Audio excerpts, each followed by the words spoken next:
Magandang araw. Bago ako magsimula, iniimbitahan ko kayong mag-subscribe, mag-like at mag-comment pagkatapos ng video na ito.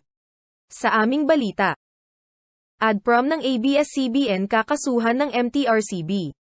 May kumasa sa Wilfredo Gonzales Challenge. Gilas Pilipinas lineup may pagbabago. Kakasuhan ng MTRCB ang AdProm director ng ABS-CBN na si Eric John Salot. Ito ay matapos mag-tweet ng di kanais-nais laban sa chairman ng board na si Lala Soto. Ito ang naging reaksyon ng nasabing AdProm director pagkatapos suspendihin ang It's Showtime ng 12 araw.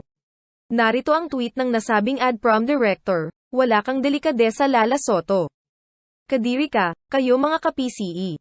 Ano ang masasabi ninyo tungkol dito? Comment na."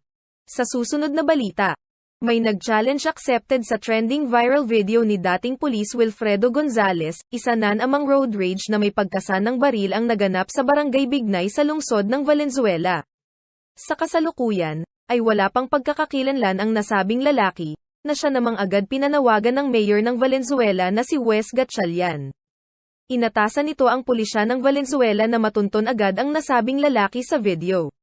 Nanawagan rin ito sa mga saksi sa insidente na magbahagi ng mga nalalaman nila.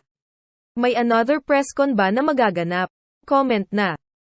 At sa balitang sports, 7 holdovers mula sa Gilas Pilipinas FIBA World Cup 2023 roster ang makakasama sa aksyon sa 12th staging ng Continental Olympics sa huling bahagi ng buwang ito. Sina Kiefer Ravena, Scotty Thompson, R.R. Pogoy, Junmar Fajardo, CJ Perez, Jopeth Aguilar, Jamie Malonzo ay nakatakdang muling gampanan ang kanilang mga tungkulin kasama ng backstop naturalized ace na si Justin Noy Brownlee sa kampanya sa Hangzhou. Ang PBA, gayunpaman, ay iniulat na nakatakdang ipahayag ang kompletong listahan ng koponan na lalahok sa Asian Games sa Huwebes at inaasahan na ang squad ay binubuo ng mga standout mula sa Pro League. Higit sa lahat, inilista ng POC si Chot Reyes bilang head coach ng Gilas Pilipinas at si Tim Cone bilang kanyang assistant bagamat bumaba na si Reyes bilang pambansang coach. Sinabi naman ng POC na ang listahan na isinumite noong July 25 ang official na lineup ng Gilas Pilipinas. Sino sa tingin ninyo ang makakasama sa lineup? Comment na.